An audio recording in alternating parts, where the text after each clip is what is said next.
Was this really bizarre thing that happened with your old haunt Breitbart today, in which Breitbart was leaked that the Washington Post was working on this story and got out ahead of it to essentially run interference for Roy Moore. One of their editors was on TV today basically talking about how it's perfectly fine the 32-year-old man was trying to date a 16-year-old. Breitbart is all in on Moore. What are they going to try to do? Are you surprised by what they are doing today? No, I'm not, Chris, because it's vintage Breitbart. Anytime that there's an issue that they don't like, anytime there's an attack that they don't like, they go right at attacking those who are reporting on it. They go right at trying to create their own alternate reality, really.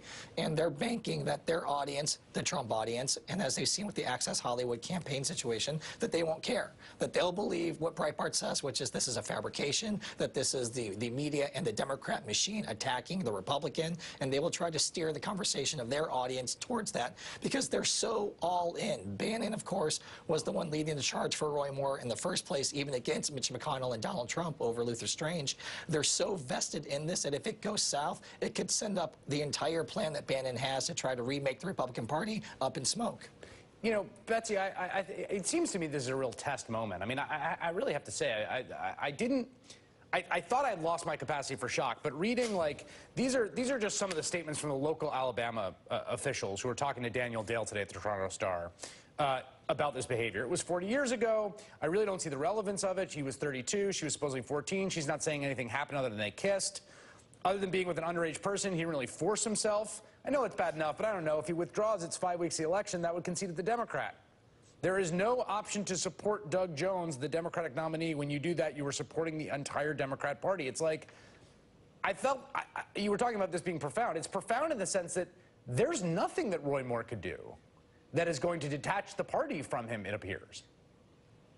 I don't know. Yeah, I think that's probably correct. I don't know of another way of reading the statements that Alabama Republicans are making these days. And one piece of context on this that's really important is to remember that the seat that Roy Moore is currently running for is one that is extraordinarily symbolically significant to the Republican Party and especially to the Breitbart wing of the GOP. This is Jeff Sessions' Senate seat.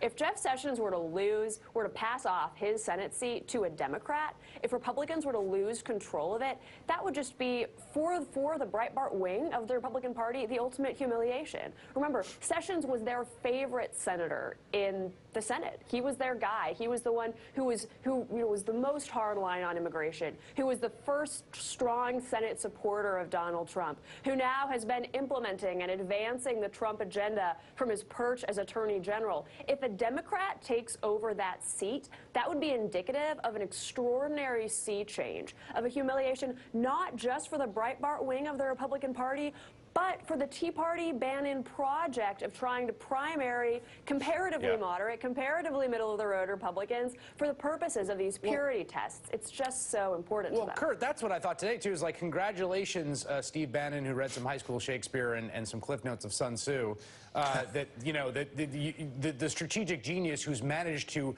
maneuver the Republican Party into being all in on a man who stands accused of molesting a child today. Way to go.